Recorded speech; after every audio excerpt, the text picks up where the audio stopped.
Bueno, en principio darles la bienvenida. Yo soy Gastón Parodi, pertenezco a Propuesta Instituyente. Somos una agrupación de psicólogos del Distrito 15, que desde el 2013 venimos siendo gestión en el Colegio de Psicólogos del Distrito. Las elecciones de entonces se ganaron, ingresaron consejeros de propuesta y comenzamos a gestionar hasta el día de hoy, implementando un montón de novedades y que las paso a detallar. En principio empezamos con la descentralización, llevar las oficinas más cerca al consultorio de los colegas para que puedan realizar los trámites, para que puedan realizar cursos de formación, para que puedan juntarse con PSICO, que es nuestro servicio de asistencia a la comunidad, realizar supervisiones grupales, en fin, para encontrarse con colegas, acá siguen ingresando, para encontrarse con el otro y poder tejer lazos, ¿no? Vínculo social, que nos parece que el colegio es fundamental para ese objetivo. Porque si no, termina siendo un lugar burocrático, como era antaño. Nos parece que desde Propuesta Instituyente trajimos ese cambio y se empezó a sentir cada vez más. Hasta el día de hoy que tenemos 8 escuelas de formación académica que son no aranceladas, ¿no? Para el matriculado. Esto fue también una novedad porque antes eran pagas, había pocos inscriptos. A partir de que empezamos con esta modalidad fue subiendo la cantidad de matriculación y de colegas que empezaron a disfrutar de la formación, y hoy en día tenemos 8 que son psicoanálisis cognitiva, sistémica, neuropsicología, comunitaria, evaluaciones psicológicas, cuidados paliativos y perinatal. Entonces esto empezó a generar una circulación de colegas mucho mayor. Tuvimos que comprar el primer piso para llevar la administración y poder destinar más espacios para tener aulas, clases mejores, poder poner aire acondicionado, pisos flotantes, bueno, obras, ¿no? Para que el colegio siga siendo un lugar cómodo para tanta gente más que se va sumando. A estos logros que fuimos realizando a través de estos 7 años, también se suman cosas más novedosas en los últimos años, como el tramo pedagógico, que le brinda la posibilidad laboral a los colegas de realizar el tramo en el colegio, bueno, ahora a través de los medios virtuales, para poder dictar clase. Después también implementamos hace 5 años algo que personalmente disfruto mucho, que es la Feria del Libro, PSI, donde convocamos a los autores a que presenten sus libros, donde convocamos a diferentes editoriales de nuestro rubro, gremio, con bastantes descuentos, que sabemos que siempre vienen bien, 30, 40%. La verdad que está buenísimo este año por la pandemia, bueno, no se pudo, pero hemos tenido incluso la posibilidad de hacerlo en el Consejo Deliberante de San Isidro, nada, un espacio muy cómodo y muy lindo, así que es algo muy, muy pedido y esperado por los colegas, que también igualmente compran libros en el colegio, o sea, la verdad que se ha generado un nuevo interés. También hemos realizado, bueno, remodelaciones que ya les dije. Se ha incrementado la matrícula enormemente desde nuestra gestión, así que bueno, estamos muy contentos con la gestión, con ganas de continuar construyendo un colegio participativo, inclusivo, así que los invitamos a participar del espacio político, a que se sumen con propuestas, con ideas, con proyectos, este ciclo de charlas. Mientras tanto voy a admitir gente. Este ciclo de charlas tienen por objetivo visibilizar al espacio político, a propuestas. Vamos realizando una por mes. La primera fue el mes pasado, con Darío Groel, que les contaba antes que ya la subimos a nuestras redes sociales. Tenemos un canal de YouTube nuevo que estamos estrenando. Y bueno, en Instagram, en Facebook, también vamos subiendo pedacitos, extractos, y lo pueden consultar, chequear, y estén atentos. Entonces cada mes vamos a realizar una de estas charlas y vamos a disfrutar de César Corbalán y Leticia Espezafune hablando sobre cuerpo, pandemia y goce. La idea va a ser entonces que ellos expongan. Primero, podemos ir anotando las preguntas que vayan surgiendo en el chat, y después de un tiempo aproximado empezamos con un intercambio entre nosotros, con preguntas, conversación. Así que bueno, sin más preámbulos, les paso la palabra. Ábranse los mics de ti, César. Bueno, gracias a los compañeros de propuesta, digamos, por invitarnos. El colegio para mí es un lugar muy especial y bueno, donde han surgido lazos de amistad. Bueno, la idea realmente es un poco conversar, así que lo que yo voy a ir haciendo es leer y comentar algunas cuestiones de un texto que publiqué en la revista, se publicó en realidad en la revista Huellas, Psicoanálisis y Territorio. Así que bueno, pensaba que un conversatorio es un espacio de diálogo. Me interesa, fundamentalmente siempre me interesa dialogar con César, con ustedes, y también me parecía interesante dialogar con este texto que les comentaba, Obsolescencia del Contacto, que fue escrito un poco al inicio de la pandemia, a partir de una experiencia de una pérdida personal. Es la primera vez que yo decido publicar un texto en donde hay algo íntimo en juego, algo de esta experiencia, y me parece que es una apuesta política desde lo íntimo a hacer intercambio con la comunidad.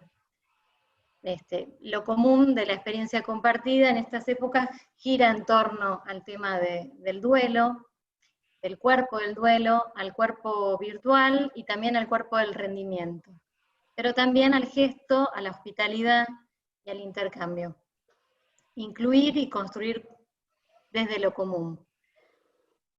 Pensaba en la palabra común, y lo común tiene el munus, digamos, que significa tarea, oficio, obligación, como por ejemplo puede ser el nuestro, pero también tiene una raíz indoeuropea que es el com. El com implica junto y más bien cerca de. Eso me hacía pensar que hay algo que nos acerca, que nos reúne, pero que a la vez no nos disuelve en un bloque, que deja una pequeña distinción y funda un valioso entre. Eso que no debiera perderse, ese entre, pero que en mi opinión está amenazado en estas épocas. Este sesgo de lo común no es lo anónimo de las cifras, que hoy aparecen soberanas en las pantallas, ni es lo común de la fosa, ¿no? Tendremos que por ahí discutir y distinguir estas cuestiones. Ese conteo de somas en una muerte que aparece, al decir de un escritor del que tomo el título del trabajo, es Michel Houellebecq, una muerte que aparece discreta, disimulada, dice él. Hace años que con César nos convoca el tema del cuerpo, y en especial el cuerpo que interesa al psicoanálisis, que es el cuerpo erógeno, cuerpo de opacidad, como lo llamamos en el libro que sacamos el año pasado, un cuerpo homeomorfo, digamos, al inconsciente, siempre pensado el inconsciente con su estructura de llancia, pulsátil, de agujero, y sobre esto se monta la pantalla, que es nuestro cuerpo imaginario. Se opera, digamos, una letra, menos phi, bueno, eso lo podremos conversar más tarde, es lo que hace de alguna manera esa letra que no seamos un holograma. Un holograma de lo que el otro podría reflejar con su voluntad de goce, no somos un puro holograma. Pero bueno, voy un poco al texto, que se llama Obsolescencia del Contacto, lo saqué un poco de lo que menciona Michel Houellebecq en una carta que se publicó en mayo, que se llama Un poco peor, que para él el mundo va a seguir siendo igual o un poco peor después del coronavirus. Es bastante ácido, cáustico. Dice que el coronavirus para él aceleró una serie de procesos que ya sucedían, como una obsolescencia que él nota en las relaciones humanas. Otro proceso que menciona es esto de disimular la muerte. Y en la entrevista dice algo así como que nunca fue expresado con tanta inmodestia y tranquilidad que la vida de todos no tiene igual valor. Que la muerte se esparce en la población, menciona como una angustia algo abstracta por la falta de ritos y de testigos.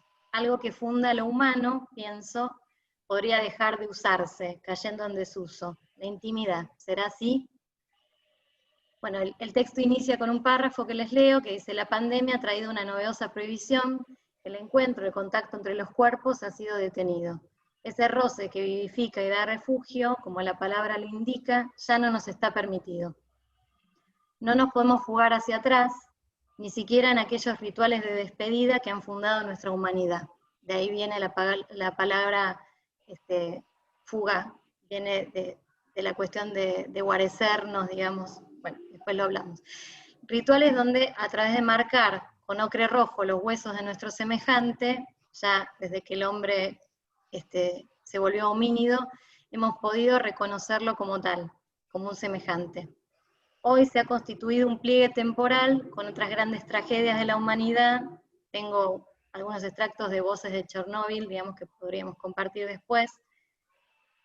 Pues el cuerpo de nuestro ser amado puede pertenecerle a un otro anónimo que nos lo arrebata.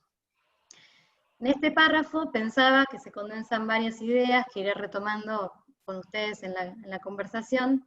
La primera liga el impacto en nuestra vida, ligada a esta prohibición, a la distancia, a la falta de contacto entre los vivos, pero también con los muertos y entre los deudos, cosa fundamental para poder tramitar un duelo.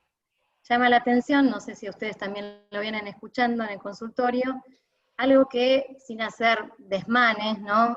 Tomando un poco este significante, algo que se podría relatar así como: estoy en modo avión, estoy hecho un potus, a la vez está conjugado con una especie de no pierdas el tiempo, hay que dar la extramilla.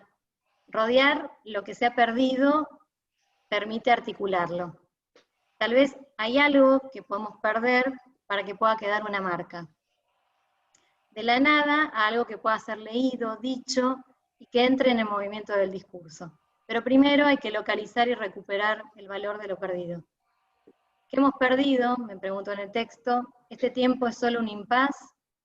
¿Volveremos luego en línea recta como un haz de luz a surcar el territorio? ¿Dibujaremos sobre la piel de otro un contorno no encandilado?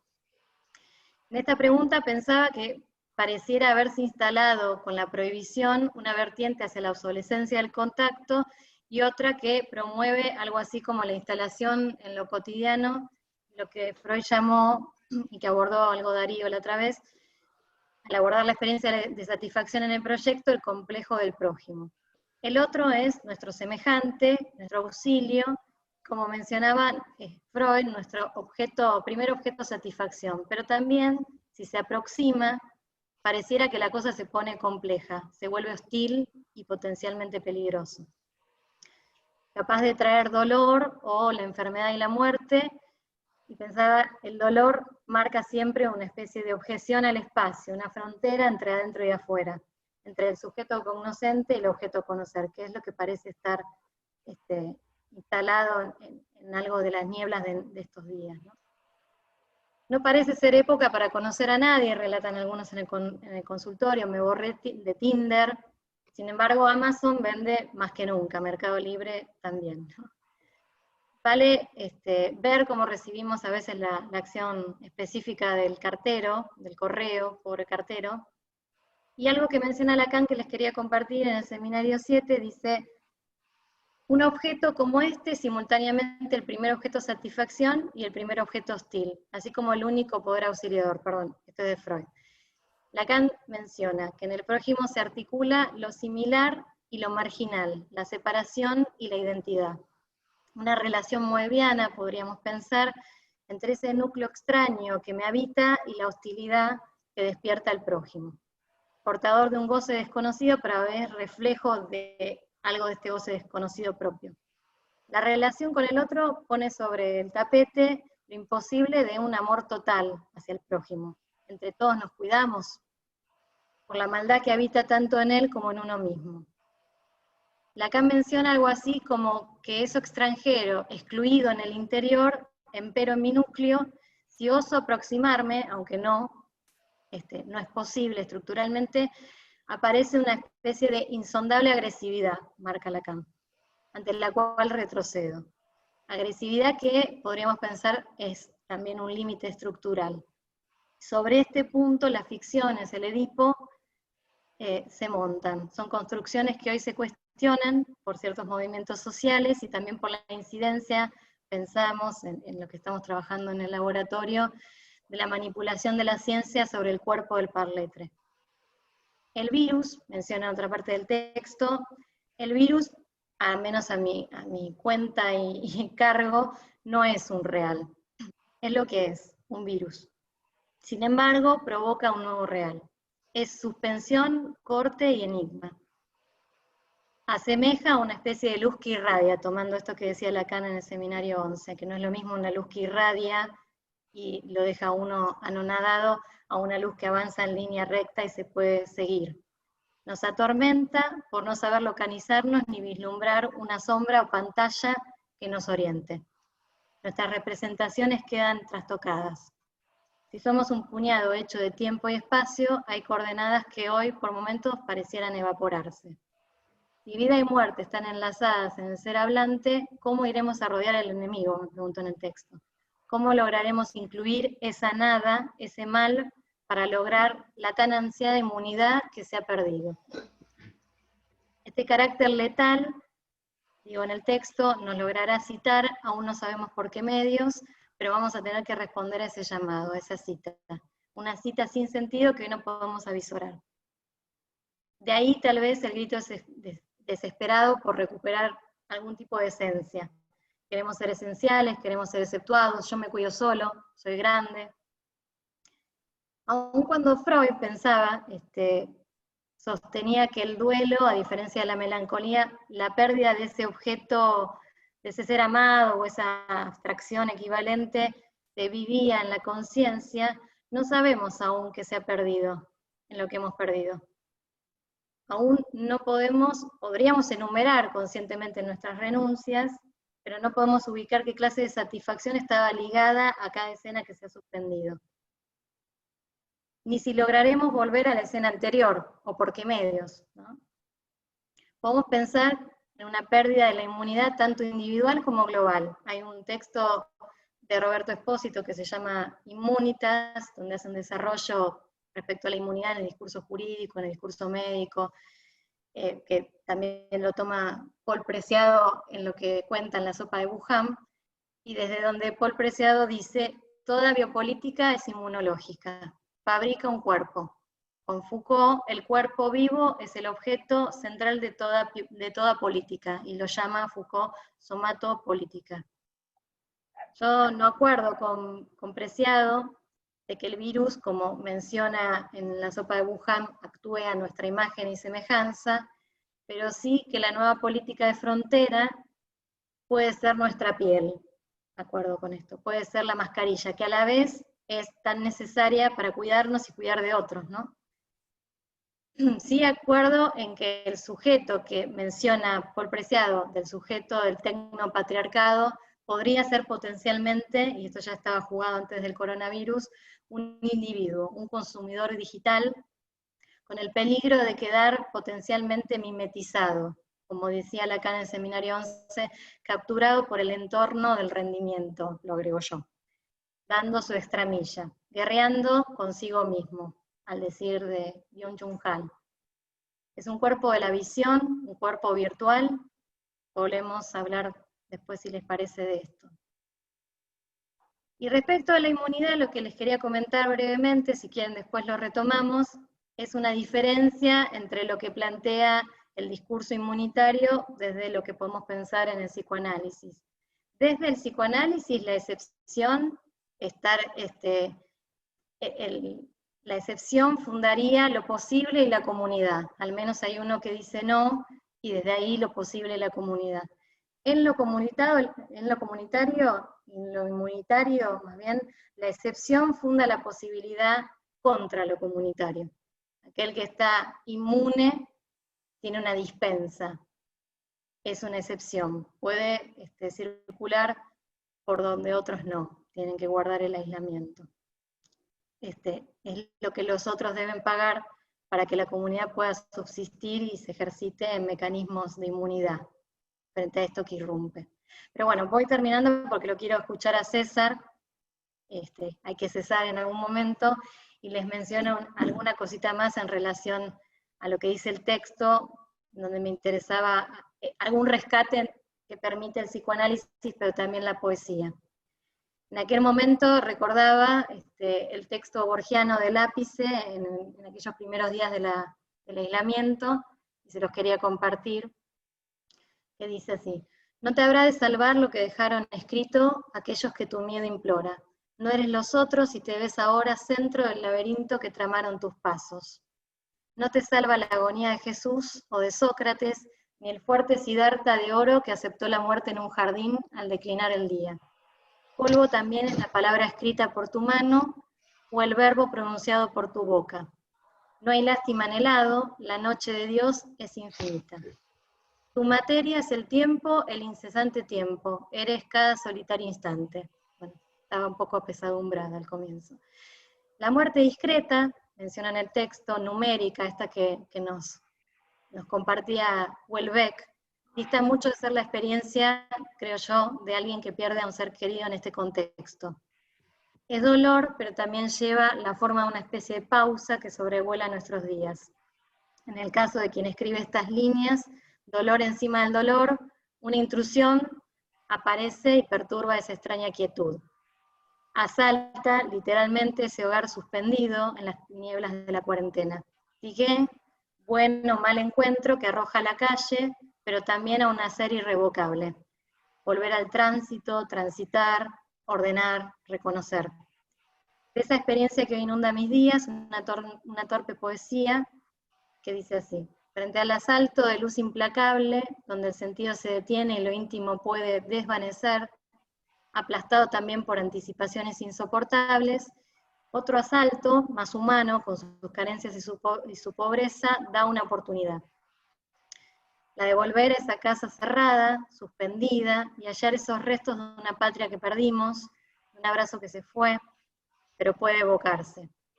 No hay lástima en el hado, planteaba el texto borgiano, pero sí oportunidad de localizar un recuerdo, de recuperar lo inmaterial. ¿Qué rescate brinda la poiesis?, me preguntaba en el texto, y se los comparto la pregunta. ¿Qué cuerpo funda, que no es el cuerpo del aislamiento, no es el cuerpo virtual? ¿Es ella, la poesía, como mencionaba Lacan en Linsú, una astucia, un efecto de sentido, pero también de agujero? Más allá de las representaciones, del orden de la apariencia, ¿puede realmente la creación donar un efecto de borde?, me preguntaba, provocando una letra que precipita y contornea y resuena en intimidad. Si eso toma la iniciativa y logra exponer aquello que antecede a su transmisión, quizá podría fundar otro tipo de cuerpo, más allá del confinamiento, otra superficie de inscripciones que logra vibrar con un real y que anuda y empalma RCI.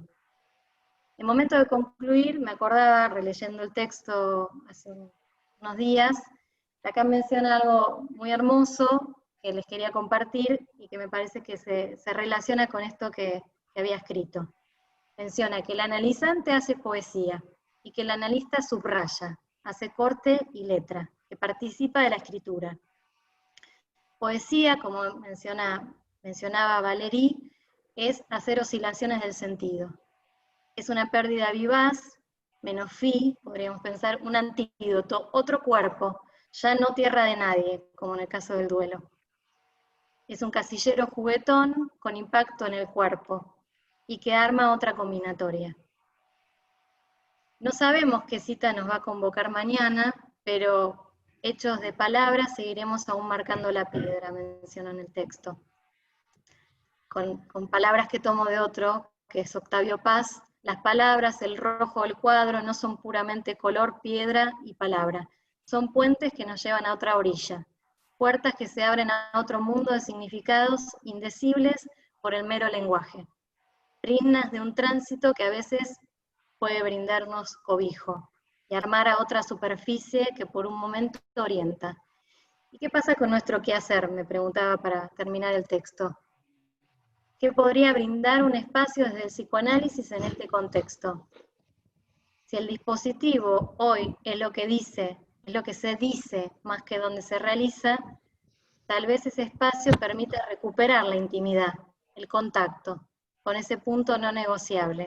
Esa marca que nos brinda dignidad y que no se compra ni se vende ni ingresa en las leyes del mercado.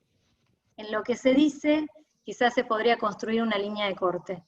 Un marco, me pregunto, que oriente frente a esta luz que irradia desde la pandemia, ante el riesgo de perder el contacto INTI y que los acontecimientos logren arrasar con la experiencia del inconsciente, nuestro quehacer, creo yo, la escritura, el arte, la poesía, ¿podrán dar un marco íntimo para que cada quien firme su obra? Encontrar su autoría, aunque sea por un momento, en medio de esta galería de imágenes y sentidos precipitados que también es la pandemia. Bueno, dejo por acá. Muchas gracias. Muy bueno, Leti. Muy bueno. Tengo preguntas, pero bueno, las retomamos después. Seguimos con César. Bueno, buenas noches, muchas gracias por la invitación, ¿cómo están todos? Un gusto ver gente y caras que hace mucho no veía. Bueno, yo voy a arrancar con algunas cuestiones que han escrito dos antropólogas, Laura Paniza y Valerie Robin, que no las conocía, las encontré en un artículo, y ellas hablan de la mala muerte, la buena muerte, y yo le agregué la santa muerte, que es un tema que alguna vez Cecilia Cafiero trabajó en uno de sus trabajos, en una de sus ponencias. Desde la antropología, más allá de las diferencias culturales, estas se caracterizan por clasificaciones que les permite ordenar su mundo. ¿Qué pasa entonces cuando no podemos habitar un espacio físico para despedir a un ser querido? Está lleno de preguntas mi trabajo, ¿eh? ¿Cómo sobrellevar un duelo tan particular? ¿Hay que reinventar los rituales mortuorios para consolarnos a distancia? ¿Qué inventar ante la alteración de la muerte, ante la muerte masiva? Por ejemplo, en Capital Federal y Gran Buenos Aires recién el lunes se van a abrir los cementerios y los públicos y los privados también.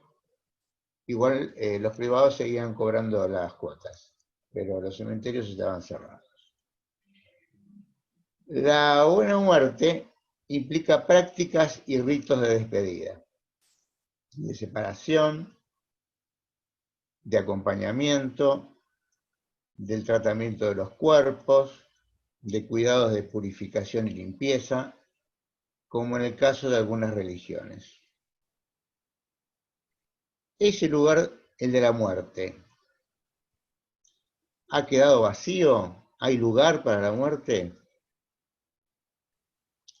¿Perdió su espacio ritual, su espacio social?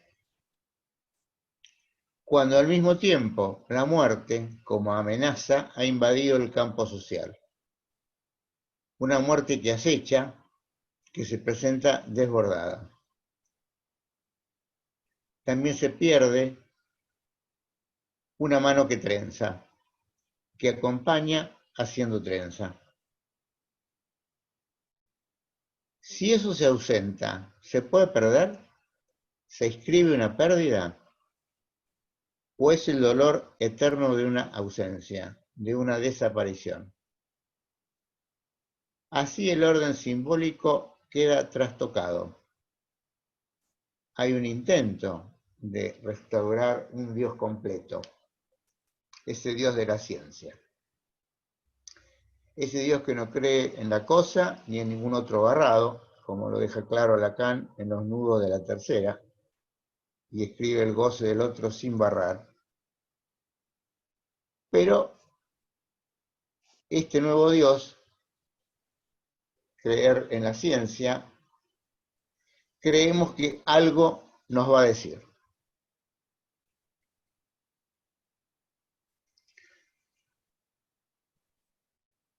como si fuera una especie de síntoma, digamos, ¿no? Creer en que ese síntoma va a decirnos algo. Sin ritos, ¿mueren ellos? ¿Ha muerto la muerte? Hay un pliegue entre la sacralidad y pureza de una muerte y lo contaminante e impuro de esta. Para Durkheim, lo impuro y lo puro no son dos géneros separados, son dos géneros de lo mismo que es lo sagrado. Ahora se limpia y se desinfecta. Se instala así un lugar tabú. Ese tabú establece límites, límites a la vulnerabilidad de los vivos. Hay que tomar distancia del moribundo, que quedó en soledad, moribundo que quizás no pudo expresar sus deseos póstumos. Hay que quitarle al moribundo la figura del untador, de ese untador contagioso del que todos escapaban en las epidemias de 1400-1500. No alejar al moribundo de su tesoro narrativo. Esto lo señala muy bien Walter Benjamin, el que ya entre las dos, bueno, él muere un poco antes de la Segunda Guerra Mundial, se suicida, pero escribe una obra que se llama El Narrador, donde ya discute y establece la diferencia entre la información y la narración. O sea, no abandonar al moribundo a la figura de un informe, de una mera información, o de una máquina mediática dirigida por prescripciones técnicas sin sujeto. Yo lo llamo el MIR, muertos infectados recuperados. Se toma distancia de los deudos, a veces con violencia, con piedras y toques de queda. Cuando esa mala muerte llega, se instala una cruda soledad. Marcello Mastroianni, en el crepúsculo de su existencia, dice: a los ancianos se los deja aparte, es una condena sin derecho a recurso. En algunas regiones o países, lo contaminante permanece en las casas, en las calles, y se imponen, como lo denomina un arqueólogo, sepulturas de catástrofe, donde también se pierden patrones funerarios ante una mortalidad extrema. La incertidumbre y precariedad lleva a una confusión de las categorías habituales. Por consiguiente, queda una difícil proyección hacia el futuro, tanto para los muertos como para los vivos.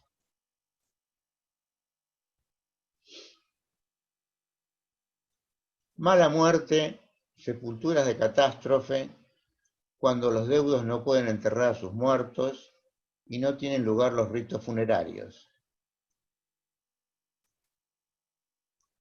Podemos decir, o lo digo yo al menos, que señalan lo que Lacan llama en el seminario XXI, refiriéndose a Antígona y su posición en nombre del cuerpo. La pandemia se hace presente con deudos en nombre del cuerpo. ¿La buena muerte y la mala muerte también va a diferenciar a los deudos? ¿Aquellos que pudieron participar de un ritual y quienes no lo pudieron hacer?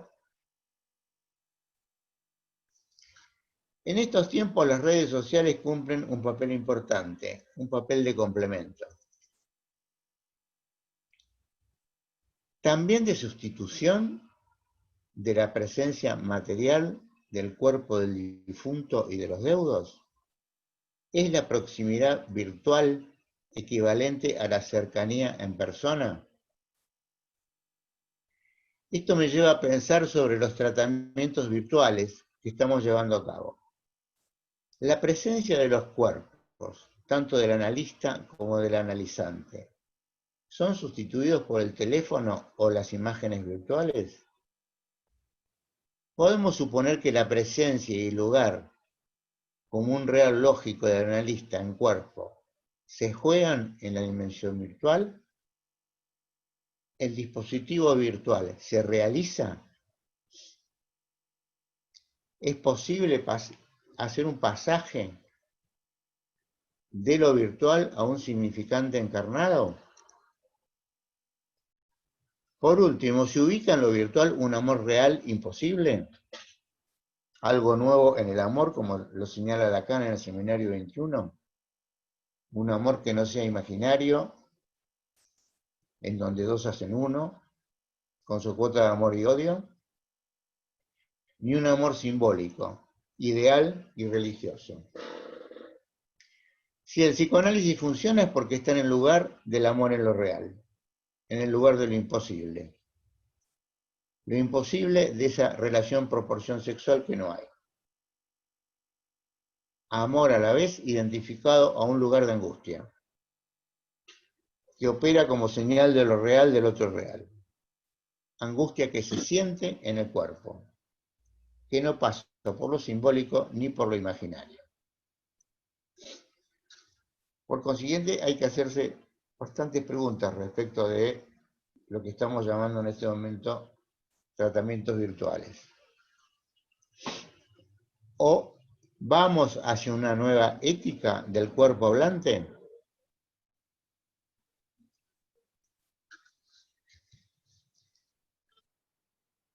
¿Hay una nueva forma de anudamiento donde la tecnobiopolítica se incorpora y forma parte del cuerpo? No ya extensión, como señala Lacan, por ejemplo, en medicina y psicoanálisis.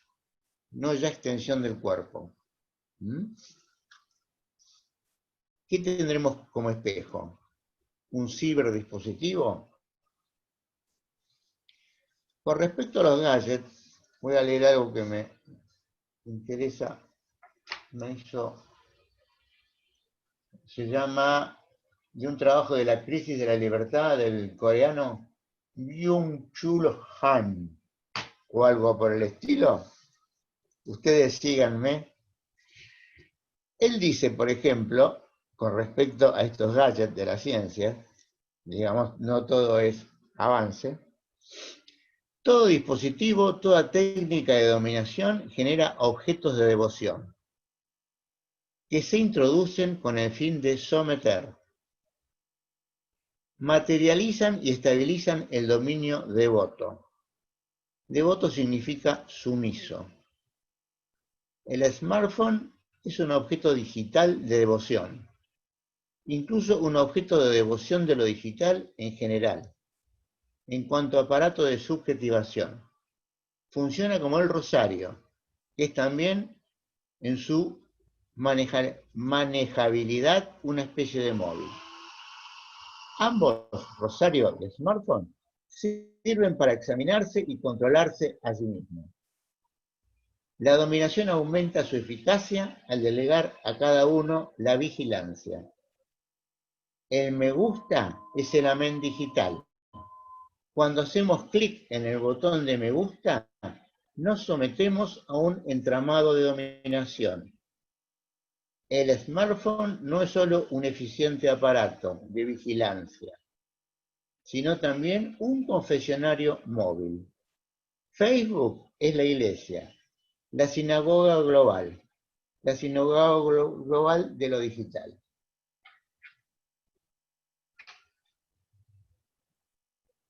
Bueno,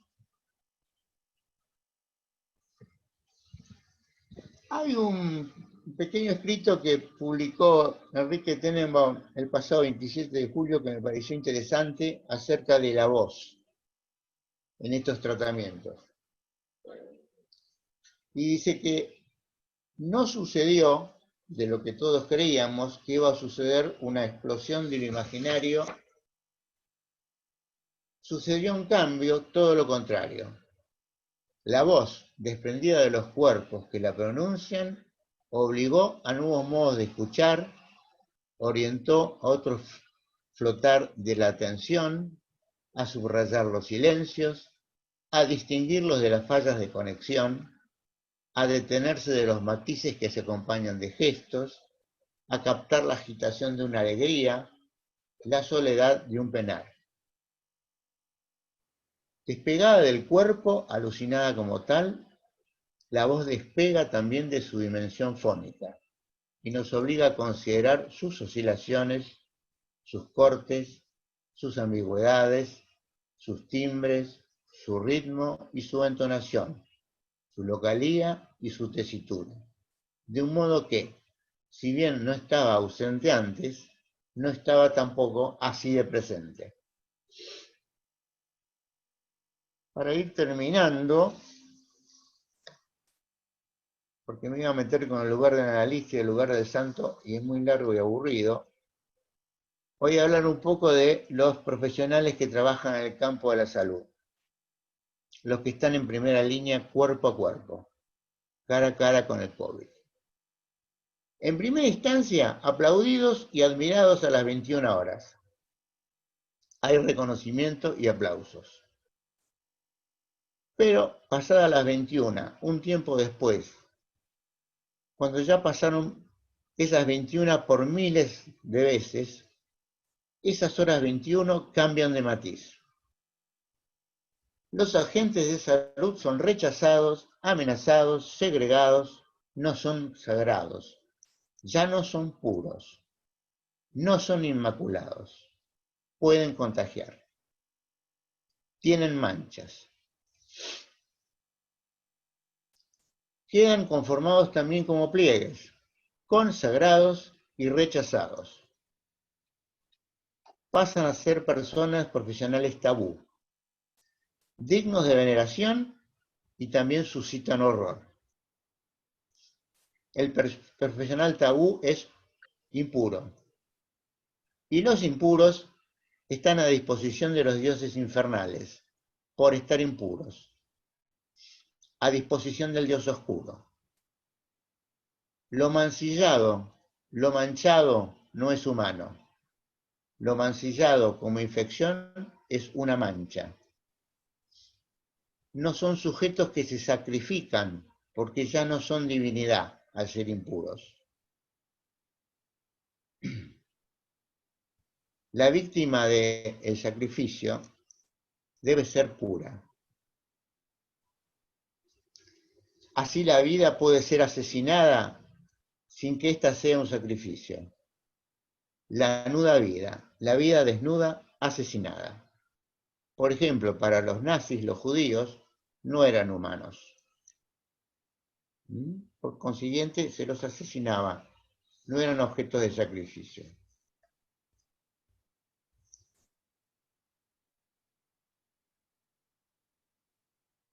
Lacan hace referencia a esta cuestión de la mancha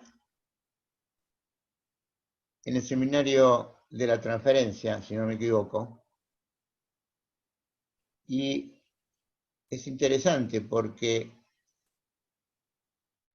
está trabajando la diferencia entre el yo ideal y el yo verdadero.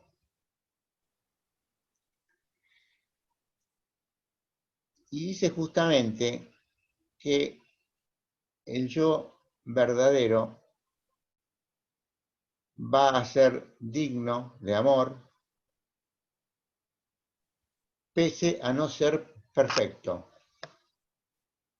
O sea que va a ser digno de amor aún con sus manchas.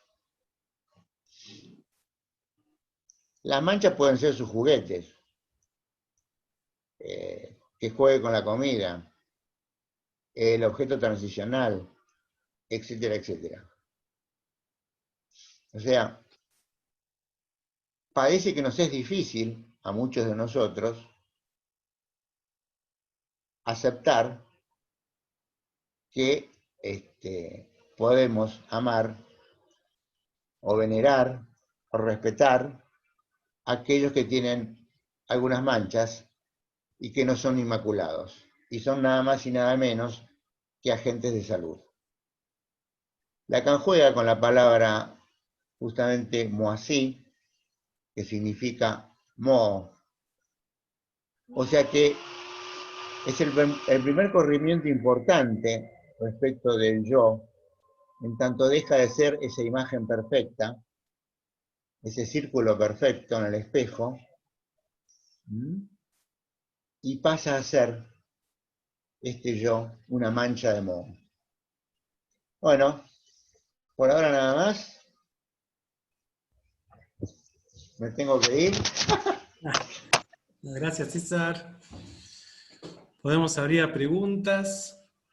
Si alguien tiene preguntas, comentarios. Yo me quedé pensando, Leti, cuando te escuchaba, cuando dijiste cuerpo de la visión, ¿no? Me quedé pensando, te quería preguntar si en esto pensaba que había consecuencias clínicas. Bueno, sí, me parece que sí. Por eso hablaba de estas cuestiones de la extramilla, que yo no sé por qué lo vengo escuchando bastante seguido en el consultorio, de dar siempre un poco más, un poco más, un poco más en este tema del rendimiento, y que cualquier cosa, como decía César recién respecto a la mancha, cualquier punto ahí de tropiezo o donde no se llega al objetivo, esa cuenta, digamos, de la culpa fue de aquel yo, digamos, ¿no?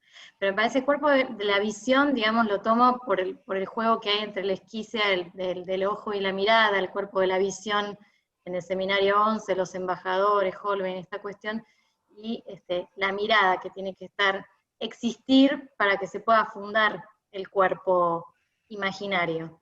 Porque el cuerpo imaginario sin esta existencia podría ser, casi les diría, la debilidad mental.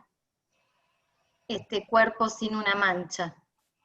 Y es un poco lo que estamos trabajando con César en el seminario de bordes en la escuela, ¿no? Que bordes nos permiten no ser una pura sombra soñada del otro, un puro holograma, o un puro cuerpo de la visión, ¿no?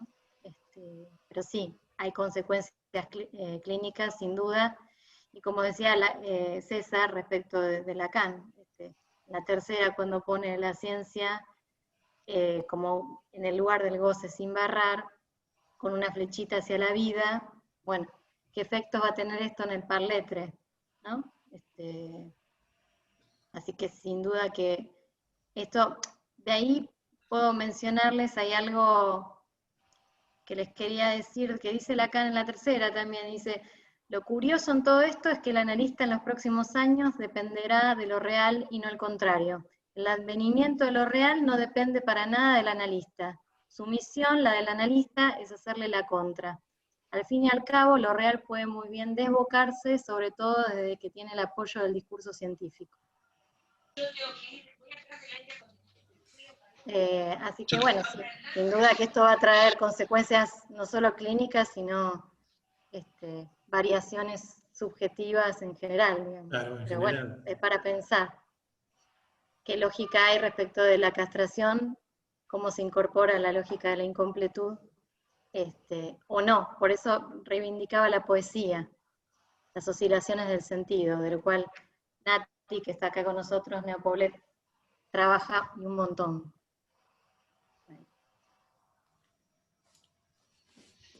Gracias, Leti. Preguntas, comentarios. Yo te quería hacer una pregunta, Leticia, no sé si me escuchás. Sí, te escucho, Javier. Yo te quería hacer una pregunta en relación a este mismo tema de la poiesis que vos citás, ¿no? Del griego, en relación a la producción, ¿no? La producción, entiendo, poética. Cuando vos señalás la posibilidad que daría un efecto de borde, dijiste algo así como otro tipo de cuerpo, otra superficie. Me gustaría que te pudieras explayar sobre eso. Bueno, me parece que en esto de que decía Valerí, digamos, de que la poesía es oscilaciones del sentido, lo que hablaba Lacan en el Insú, de que es agujero la poesía, la poiesis. Es con Lacan podemos decir menos fi, de alguna manera. es un agujero juguetón, un antídoto frente a la posibilidad de quedar holofraseado. Permite hacer otro tipo de agujereamiento. Eso después podemos, a ver. Natalia Neopoblet, ¿estás por ahí?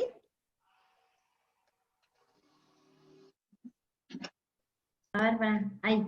Hola, ¿qué tal? ¿Querés Acá comentar algo vos? No, estaba pensando que algo que en relación a lo que dijo César también y vos, Leti, respecto a ese punto, esto que, si mal no entendí, César, vos que marcabas de Enrique Tenenbaum, que había marcado como que la sesión de análisis, tal vez se pensaba que al retirar el cuerpo iba a potenciar algo de lo imaginario, ¿no? Y que eso no sucedió, ¿no? Por lo que estabas comentando, por lo que él remarcó, Según ¿no? él, sí. Según Exacto. él, decía que esto no había sucedido. Me quedé pensando un poco en esto, de por qué no, y que lo remite un poco a lo que Leti había marcado antes, ¿no? Esto creo que era en relación a Valerita, que también lo dice, como que del lado del analizante queda el hacer poesía, y del lado del analista queda el subrayado. Digo, ¿por qué digo esto? Porque me parece que a mí lo que desde la experiencia digo como ciudadana, ¿no? Atravesando esta pandemia también, más allá de analista, de pensar de que yo creo que sí potencia lo imaginario, hay una cuestión que se potencia lo imaginario con las cuestiones de las redes sociales, esto que también César marcaba, ¿no? Como el Facebook, como ¿no? La iglesia, la cuestión esta de hacer relación, lo religioso, digo, ¿no? Hay toda una exposición, potencia al imaginario, y cómo el análisis, aunque retiremos el cuerpo, puede no generar esa potencia del imaginario, pero porque hay un analista ahí, que lo que hace es subrayar otra cosa y hacer que no haya solamente un bla bla, sino que pueda haber algo que tenga que ver con una voz, ¿no? Digamos, a que marca ahí algún tipo de subrayado. Y me parece que la poesía en un punto se une ahí, en donde va no por un decir poético, sino que va por una cuestión de función, sino ¿no? de que no es el bla bla el lenguaje de la representación, sino que va a otro tipo de potenciar otra lengua, ¿no? Pero me parece que eso se arma porque hay un analista ahí que puede subrayar eso, que induce o propicia, aunque no esté el cuerpo ahí, a otra escucha. Bueno, no sé cómo... Sí, él tiene en cuenta, creo que el ejemplo que da es específicamente de los tratamientos por teléfono, y se refiere a eso. Y sí, es que me parece que sí, porque el teléfono genera algo de la voz ahí presente, ¿no? Me parece que algo de eso se pierde. A mí me pasa cuando atiendo, ¿no? Hay algo de los que quieren la videollamada, que ahí sucede otra cosa diferente a lo que sucede por teléfono solamente, Sí, ¿no? yo creo que sí, por lo menos por mi experiencia sí. Por la mía también. Sí, porque incluso pacientes que trabajan muchísimo vía telefónica y mucho más que en el consultorio. Exacto. Aunque estén en diván. Sí, ¿no? sí. O sea que para mí es muy extraño, digamos, muy novedoso eso. Sí, sí, sí. Bueno, es curioso porque Houellebecq, digamos, yo sigo medio fan, pero digamos, en La posibilidad de una isla, que es un excelente libro, digamos, que ubica una especie de clones que van perdiendo el contacto, unos, otros, cada vez viven aislados para lograr la inmortalidad a partir de la llegada de una secta religiosa que promete esa inmortalidad, y dice, tiene ya sus años, digamos, el texto, pero dice que con la obsolescencia del contacto, con la falta de contacto, lo que hay es una superproducción onírica.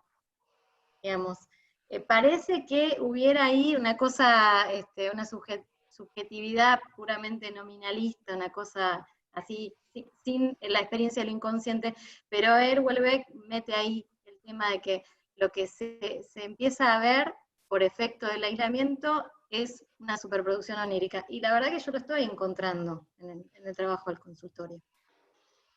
en los Bueno. trabajos, sobre todo en el teléfono, digamos, sueños, mucha producción en ese sentido, ¿no? Sí, y Sí, yo se duerme mal y hay muchos sueños. agrego una cosita nada más, pero esta semana estuve leyendo de Heidegger, El camino al habla, y a mí me fue, la verdad que fue como un encuentro, yo lo había leído hace un tiempo, y lo leí esta semana y me encontré como, ¿vieron cuando sucede que uno se encuentra como con otro libro, pero es el mismo, ¿no?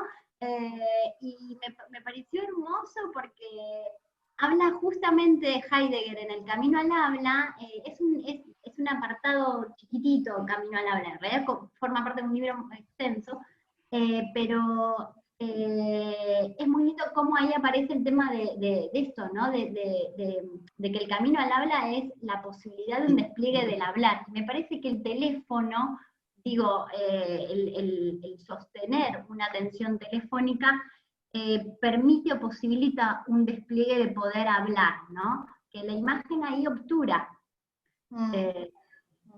Bueno, eso algo que me pasó, digamos, esta semana y que creo que tiene que ver un poco. Bueno, al revés, hay un paciente que, ¿no? Que me dice en un momento dado, te estás enojando por mi tono de voz. ¿No? Y nada que ver, pero no importa. Él lee así, escucha así mi tono de voz en ese momento. ¿No? Bueno, por O eso sea, que está está mucho más atento a sí, la tonalidad, al timbre, etcétera, etcétera. a las oscilaciones, sí. Uh-huh. Pero en las sesiones virtuales también cuesta mucho en la pantalla, más allá que encima está la imagen redoblada de uno, ¿no? Como espejo plano. Está la inversión, está la imagen redoblada, retorna en cansancio, algo retorna en cansancio, y es mucho más difícil en esa textura, ¿viste? Hay como una especie de cosa de sentido. A mí, por lo menos, se me hace más difícil esto de armar el corte, el subrayado. Lo fui pasando, la mayoría a teléfono, es mucho más amable. Pero es como una cosa de infinito de sentido, podría ser, que va en el campo del cuerpo de la visión. El tema, porque César ahí planteaba las redes sociales como complemento, y ojalá sea suplemento, pensaba yo, ¿no? Como el suplemento del diario, que puede estar o no estar. Ojalá las redes sociales, la tecnología siga siendo síntoma, y no, como mencionaba César también, y que menciona Preciado también en la pornografía de la política, digamos, se incrusten en el cuerpo, y ya ahí no haya intersticio, ¿no? ¿Cómo es que lo llama? Farmacopornografía. Farmacopornografía.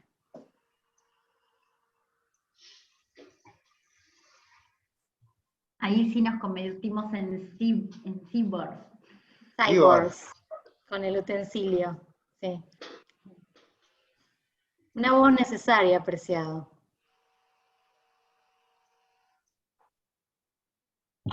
César, me hacías pensar cuando nombrabas esto de qué le pasa al paciente, pensaba, ¿no?, en el otro, que vos te reías y lo dejabas en ese punto porque uno empieza a interpretar en relación a su propio otro, ¿no? ¿Y qué pasa con los silencios? Donde tal vez acá el silencio del analista a veces puede hacer que se pueda proseguir, como decía Theodor Rey, que en un escrito que decía el principio es el silencio, y la importancia de la palabra y del silencio, donde acá el silencio puede tomar otra dimensión, como algo más de lo inquietante, y algunas cuestiones con respecto a lo que vienen planteando a las nuevas tecnologías hay que ir pensando. Bueno, pero el silencio en el consultorio también es inquietante. Sí, sí. Yo También. recuerdo que un paciente que en una primera entrevista, lo primero que me dijo es, le pido por favor que las sesiones no comiencen con su silencio.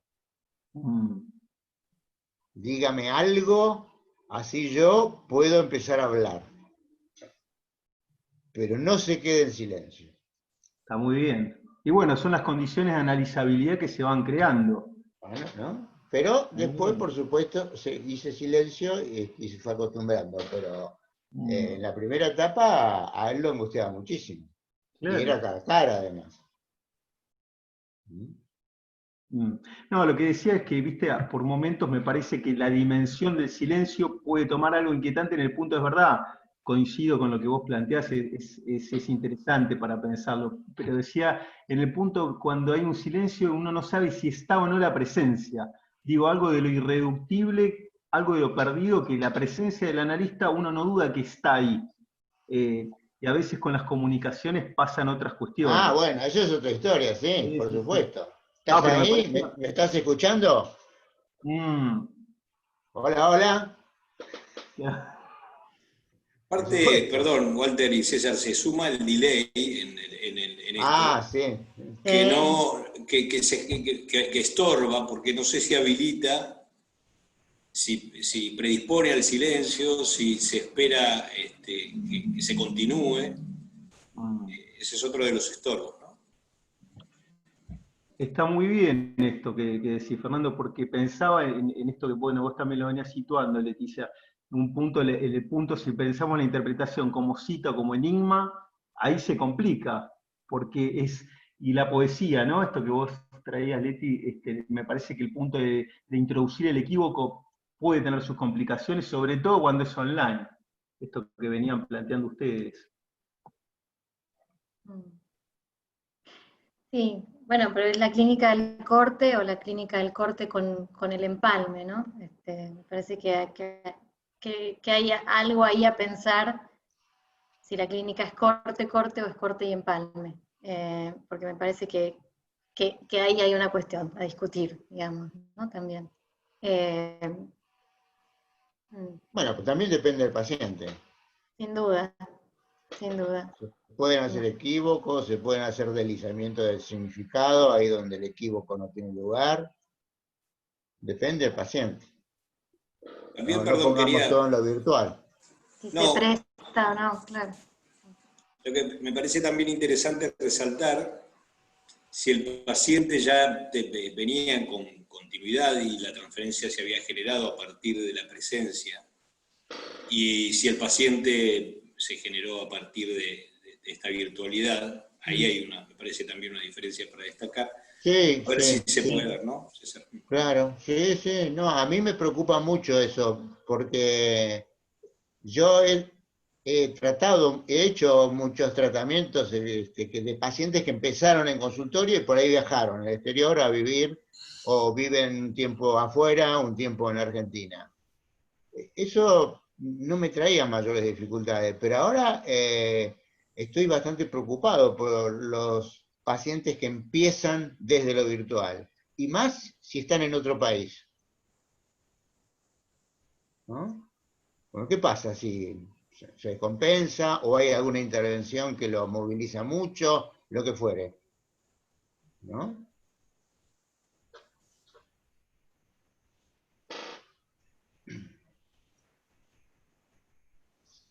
Buenas noches. Perdón. Sí. No, ¿Qué? no, yo quería hacer... Hola, César, ¿qué tal? Hola, Rosalía. ¿Cómo estás, Rosalía? Bien, ustedes escuchando muy atentamente y yo Bueno. vengo haciéndome algunas preguntas que por ahí no sé si las puedo empezar a esbozar un poquito ahora. Bueno, está bien, vos ponés tu pertinencia en juego. Dale, vos sabés que yo siempre pongo ahí algo para conflictuar. No, los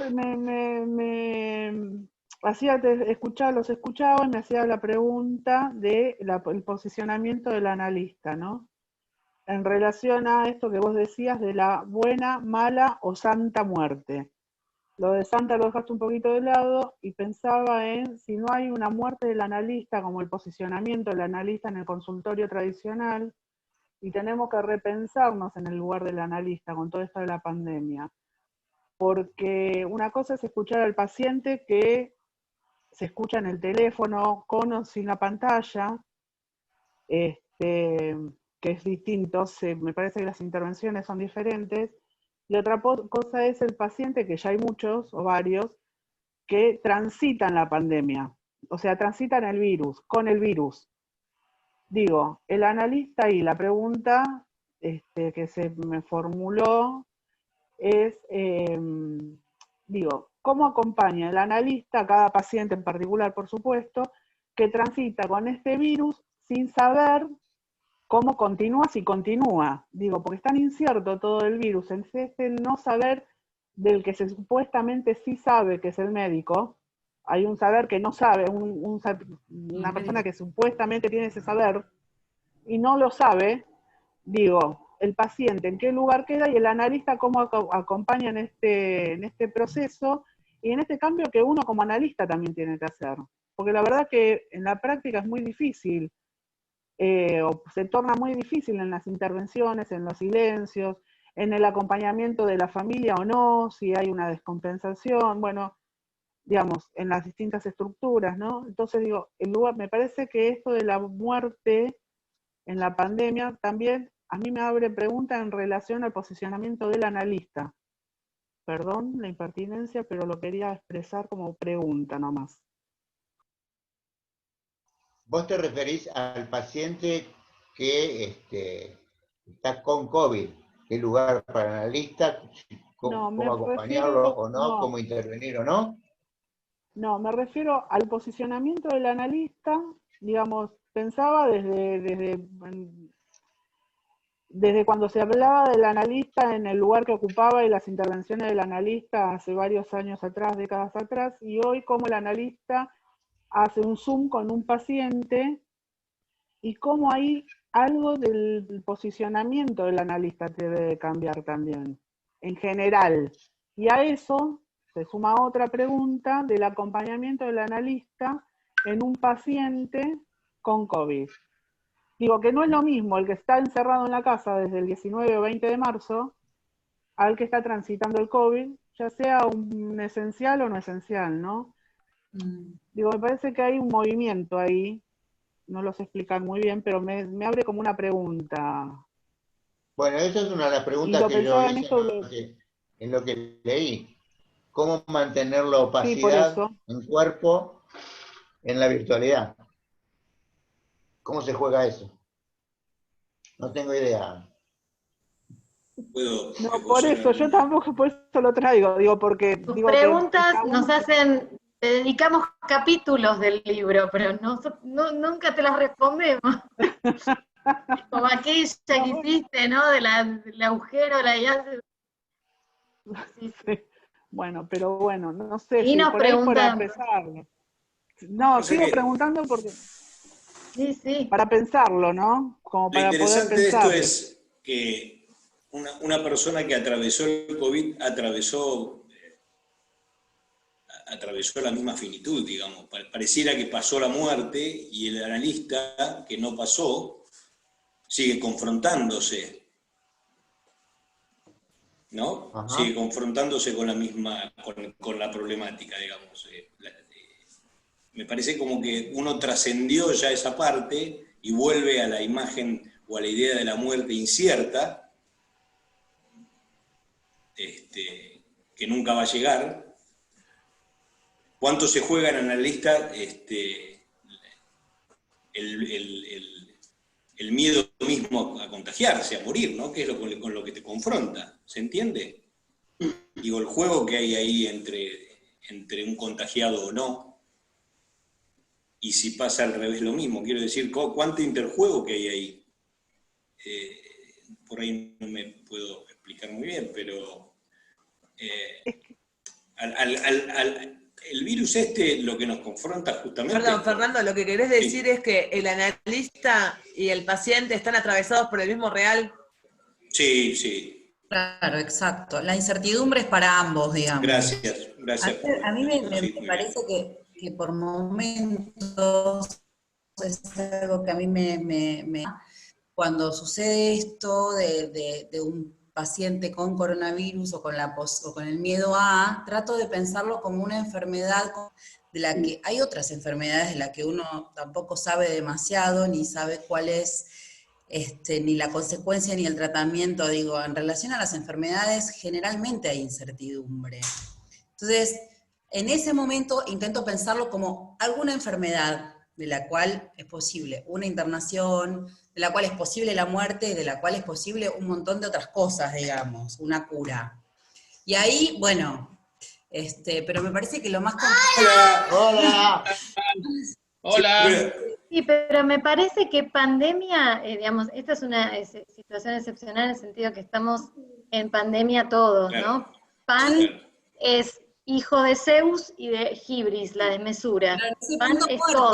Me parece que hay que ubicar que estamos traspasados por de la muerte para el otro y para pero uno. pero hay un discurso también que nos atraviesa, que justamente el discurso es el que nos atraviesa, que es la muerte. O sea, no es está bien, Soledad, lo que decís con respecto a pensarlo como una enfermedad más, pero el discurso en el inconsciente no impacta de la misma manera. O sea, nos tiene la información, la sobreinformación, y toda la información que tenemos ya de esta cuestión, la tenemos incorporada, como que no es una más, y me parece que se juegan. Por eso digo, aquel que ya la traspasó, me parece que saltó una barrera, y como que trascendió algo, ¿no? Marcela, que está por ahí, creo, planteaba en el laboratorio la otra vez una pregunta muy interesante respecto de la inmunidad perdida, que situábamos nosotros y en conversación con Enrique Tenenbaum, pero decía, bueno, ¿la inmunidad se ha perdido o en realidad nunca la hubo, no? ¿Estás por ahí, Marcela? Estás con el micrófono muteado. Tenés que desmutear. Acá estoy, porque justo se me estaba acabando la batería y lo puse, no sé si se me alcanzan a ver. Te quedaste sin pilas, no puede ser. Sí, bueno, pasa, en los mejores momentos. Los mejores momentos. Justo ahora. La inmunidad, claro, creo que nunca hubo inmunidad, me parece que también se puede pensar esto. Bueno, es lo que dice Freud, ¿no? Como causa del malestar en la cultura, esa vulnerabilidad del cuerpo, ¿no? La muerte y la enfermedad. Obviamente que ahora nos toca de una manera global y particular, ¿no? Esta globalidad es muy fuerte, ¿no? Pero yo creo que hay algo, sí, de la vulnerabilidad que siempre estuvo en juego, ¿no? Para todos los sujetos. Yo no sé cómo... Muy difícil para mí pensar qué está pasando. Yo, desde la clínica, te puedo decir que los pacientes, en general, yo tengo 3 pacientes con COVID que están en su casa, y cada uno lo vive de acuerdo a su neurosis, ¿no? O sea, está la que está muy angustiada y simplemente es un acompañamiento. En mi experiencia, bueno, ¿cómo estás? Contame qué te dijo el médico, que por favor la llame, que con eso alcanza, y otra que tiene los 5 pibes con COVID, ella está con COVID y la mina está preocupada porque tiene una dificultad laboral, ¿no? X, que es un drama de su vida. Y la verdad que no habla del COVID porque ella no tiene, primero que obviamente no tiene grandes síntomas, pero para ella no le representa una angustia ni una puesta en juego de la vida, ni de ella ni de sus hijos. Que por otro lado están bien, porque son jóvenes.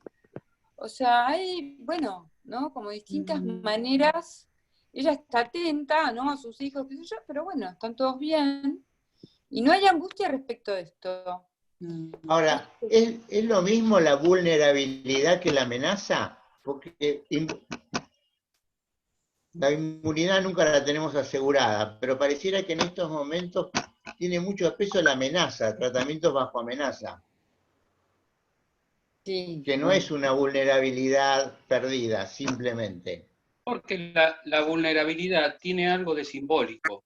Exacto. Me parece que está bien lo que decís vos, César, con respecto a la amenaza. Les agradezco las presentaciones tanto de Leti como de César, que son impecables, como siempre.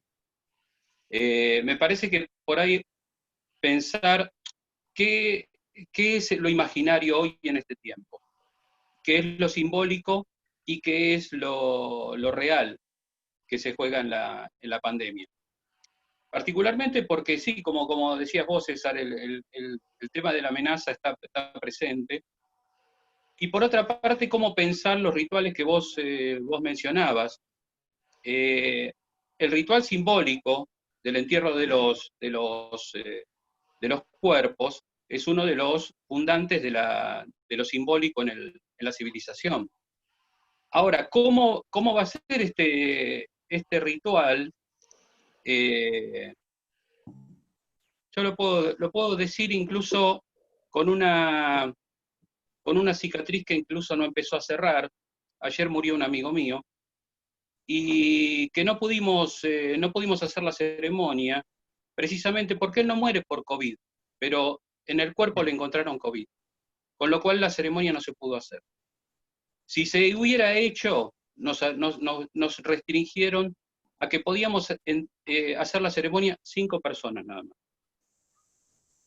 Estas son las cosas que este tiempo está instalando, con lo cual vamos a pensar nuevamente qué es este simbólico, cuando justamente no está este ritual. ¿Cómo armar estas despedidas? En el hospital todos los días armamos despedidas, estamos en contacto con pacientes COVID todos los días, con familias enteras contagiadas de COVID, y tratando de armar despedidas singulares, porque no vamos a poder armar las despedidas de los rituales ceremoniales más tradicionales, sino que hay que armar despedidas singulares. En este momento es la que me toca a mí personalmente. Me toca personalmente por este hecho personal de este amigo que murió ayer. Por eso es que me parece que hay que pensar cómo estas categorías, cómo los registros, se van a repensar en este tiempo y qué es lo que la pandemia nos va a dejar como enseñanza, particularmente en las consecuencias clínicas y teóricas para el psicoanálisis.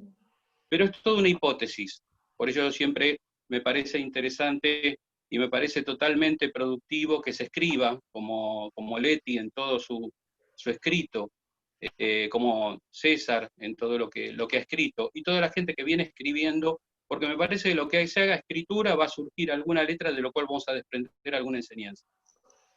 Creo que es esto lo que estamos atravesando y con lo cual nos las tenemos que ver día a día. Brillantes como siempre César y Leticia, y les agradezco este tiempo. Marcela, ¿vos querés agregar algo más, que te interrumpí? No, estoy muy atenta, los estoy escuchando y conociendo. Y bueno, la verdad que me gustaron mucho los trabajos y el buen clima de la conversación. No, me quedé pensando, efectivamente, y me parece que también hay algo muy difícil, ¿no? De la experiencia de lo singular de cada uno. No es lo mismo que a vos se te haya muerto un amigo, ¿no? O un paciente, o que estés en un hospital. Parece que, bueno, está la singularidad de la experiencia de cada uno, más allá de que todos estamos viendo que, bueno, lo que está pasando conmueve, ¿no? Conmueve y, qué sé yo, rompe con, bueno, lo habitual de un velorio, o lo habitual de la vida cotidiana en la que estamos bien, qué sé yo, es muy fuerte. Sin duda que... Rompe con la peste en la que vivíamos antes, Perdón. como dice Agamben.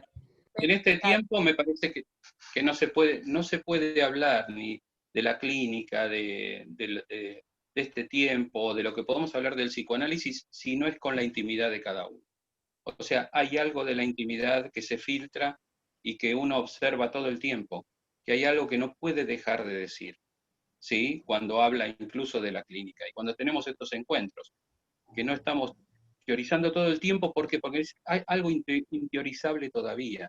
Me parece que hay algo que se va a desprender con el tiempo, pero que hay algo de la intimidad que nos ha jugado, que se nos ha vuelto algo cotidiano y que nos trae todo el tiempo hablar de algunas escenas cotidianas, así como Darío dice, ¿no? En las escenas que de alguna manera ha entrado en las sesiones, ha entrado también la intimidad de los analistas.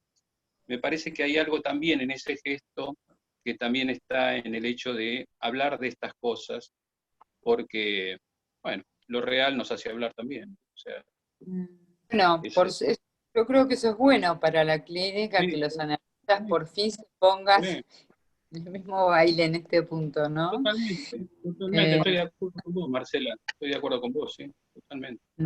Creo que es bueno pacientes. El intercambio está muy, muy interesante, pero estamos llegando, les comento, a la 1:30, y entonces les pediría si vamos haciendo las últimas preguntas. Me parece que Andrea, ¿habías querido decir algo? Sí. Yo en principio les agradezco a César y a Leticia lo que pudieron compartir hoy. Realmente el tema justamente permitió, por la calidez con la que lo abordaron, un tema tan delicado y tan sensible que nos conmueve a todos, porque quita la posibilidad justamente de detener esa suspensión de dolores que se vienen transitando, y esta realidad que parece que va tan deprisa, esto que impacta. Me quedaba con esta imagen que traías, Leti, del seminario 11, esto que...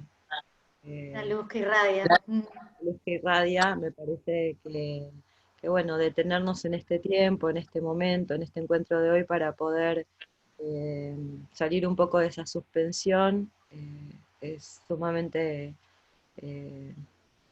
vivificante. Y pensaba que en torno a la pandemia también nos abre la posibilidad de abrirnos a las preguntas y de romper muchas veces con el semblante de saber que se porta en torno a las conversaciones entre profesionales. En este caso estamos hablando muchos desde la práctica del psicoanálisis. Sin embargo, bueno, como profesionales de las distintas orientaciones nos surgen preguntas y muchas veces nos cuesta formularlas con tanta confianza. Y creo que este real que nos retorna en esta pregunta nos dio la posibilidad de hacerlas un poco más en la confianza, sin que algún otro se adjudique ese saber. Así que me gustaba un poco recuperar eso de este momento tan difícil, que hay un no saber para todos y que nos aúna. Así que, bueno, ese aporte. Gracias. Bueno, gracias, André. Sin duda me parece que todos nos quedamos con la intriga de qué sucederá con los escritos que han presentado, si después los van a publicar, o bueno, cómo podemos acceder. Pero bueno, me parece que podemos darle un cierre ya al encuentro, estar atentos a la próxima charla del mes que viene. Y bueno, y seguir. ¿Quién va a estar, Gastón? La próxima charla, Walter Naimoyín estará el tercer viernes de septiembre conversando con todos nosotros. Así que, bueno, Walter, si querés adelantar un mínimo tráiler de lo que quieras. Veremos, vamos a continuar con esto, un poco del vértigo a la detención, a una manía frente a esto, no darle esto que iban situando muy bien en los trabajos, un momento de detención, que me parece que algo pudo producir esto, un momento de detención, un tiempo de comprender, y cómo hay algo que frente al vértigo de la época hubo una detención repentina, y frente a la pérdida y a la sustracción de los cuerpos, una respuesta maníaca. Adelantaría eso, si me decís. Excelente, un poco lo que tengo ganas de ir desarrollando. Y ya de paso, bueno, les agradezco mucho el trabajo a los dos, César, Leticia, muy lindo el clima que se generó, esto de poner, introducir algo del diálogo, de la conversación, de que hay un otro, ¿no? Más allá de un trabajo que tiene un principio y un fin, los efectos de conversar me parece que habla de esto que decía André, la calidez del trabajo, y bueno, y la posibilidad de dialogar un poco de qué nos pasa, ¿no? Porque tomaba dos cosas de Marcela, una cosa de Marcela y otra de Fernando. Fernando decía el mismo real, es el mismo real de la ciencia, pero el real, decía Marcela, o lo digo yo, pero me sonaba así, cada uno responde frente a eso de la contingencia, a lo que trastabilla de distinta manera, ¿no? Así que nada, surgían un montón de cosas en la conversación. Así que les agradezco mucho a los dos y muchas gracias. Sí, gracias. Bueno, el texto, el que quiera leerlo, el mío, está en Facebook, en una revista que se llama Huellas, Psicoanálisis y Territorio, donde también hay un hermoso texto de Ricardo Mauro, y digamos, es la revista que tiene a Manuel Murillo y a Tomás San Miguel como productores. Bueno, gracias Leti, gracias César. Bueno, gracias a todos por estar. Podemos hacer Gracias a todos. aplauso virtual. Gracias. Libera los micrófonos, Gastón. Un aplauso. Aplauso virtual. Gracias a todos.